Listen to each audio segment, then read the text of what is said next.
Hi friend, তোমরা সবাই কেমন আছো? আশা করি ভালো আছো।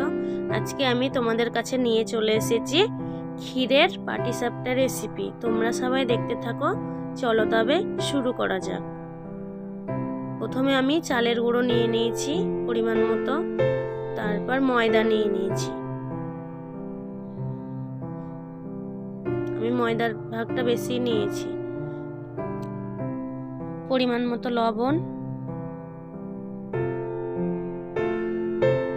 2 চামচ চিনি নিয়ে নিয়েছি। দিয়ে আমি ভালো করে মিক্স করে নেব। চিনির পরিমাণটা অল্প দিতে হবে, কারণ চিনির পরিমাণটা বেশি হয়ে গেলে তাওয়া থেকে উঠবে না। তাই পরিমাণ মতো আমি দুধ নিয়ে নিয়েছি। ভালো করে আমি এবার মাখিয়ে নেব, যেন দানা দানা হয়ে না থাকে, মিশ্রণভাবে যেন মাখানো হয়।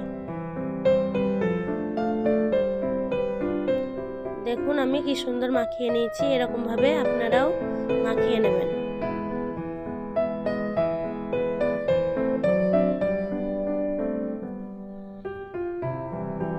এরকম ভাবেই মাখাতে হবে।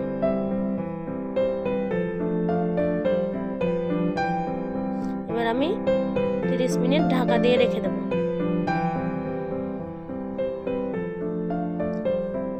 এবার আমি কড়াইয়ে দুধ দিয়ে দেব ক্ষীরের জন্য।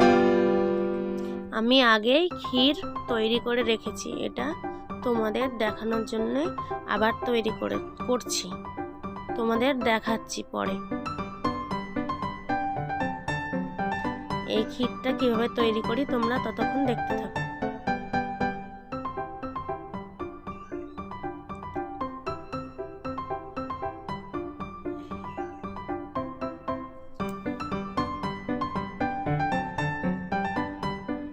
দেখো দুধটা ঘন হয়ে গেছে।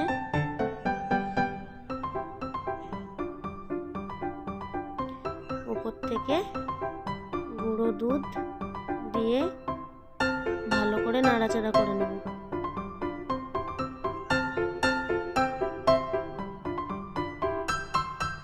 এবার থেতো করা এলাচ দিয়ে দেব। আমি আগে থেতো করে রেখেছি। দেখো এখানে আমি ক্ষীর তৈরি করে একসঙ্গে মিক্স করে নিচ্ছি। আমি 1 কেজি দুধ নিয়ে ক্ষীর তৈরি করে রেখেছিলাম।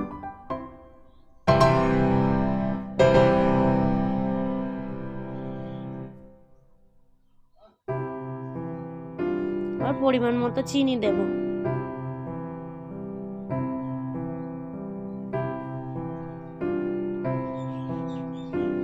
ভালো করে নাড়াচাড়া করে নেব।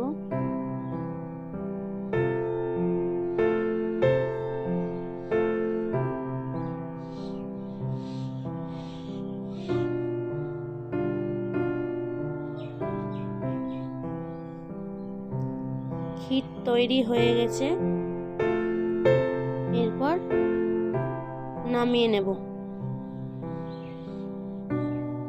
দেখো কালারটা কত সুন্দর হয়েছে ক্ষীরের।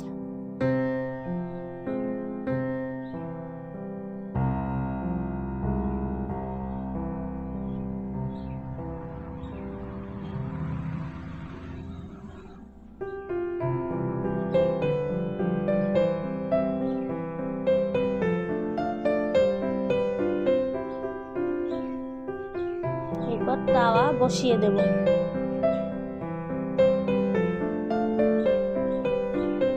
তিরিশ মিনিট হয়ে গেছে, ঢাকা খুলে দেখে নেব। দেখো কি সুন্দর হয়েছে ব্যাটারটা। এবার আমি গাওয়া ঘি নিয়ে নিয়েছি, তাওয়াতে দিয়ে দেব। এই যে গাওয়া ঘি।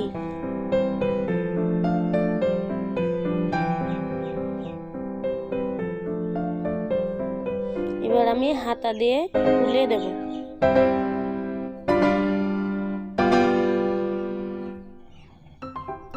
তারপর হাত দিয়ে ভালো করে গোল করে নেব।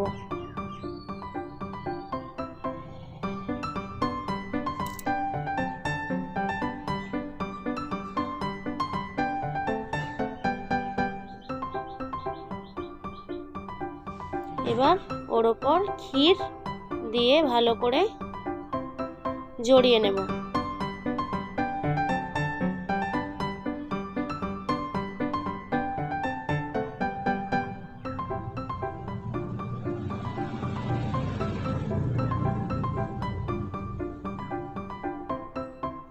দেখো কি সুন্দর জড়ানোটা হয়েছে।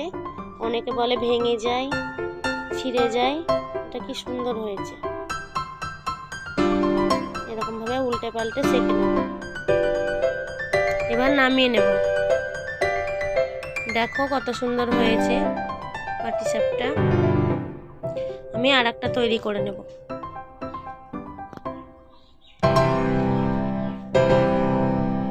ওরকম ভাবেই আবার তৈরি করব।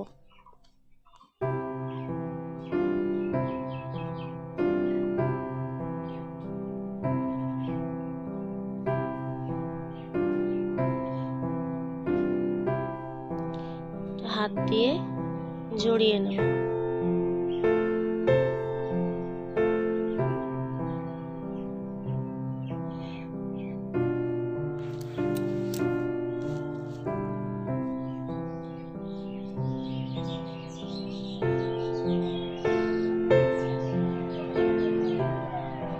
এটাও তৈরি হয়ে গেছে, এবার নামিয়ে নেব।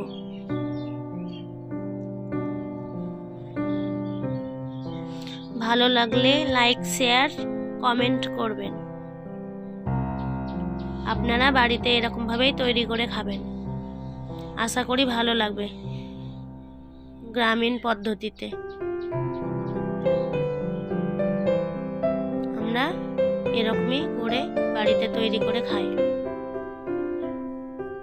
দেখুন সবগুলো আমার তৈরি হয়ে গেছে। কত সুন্দর হয়েছে সবগুলো।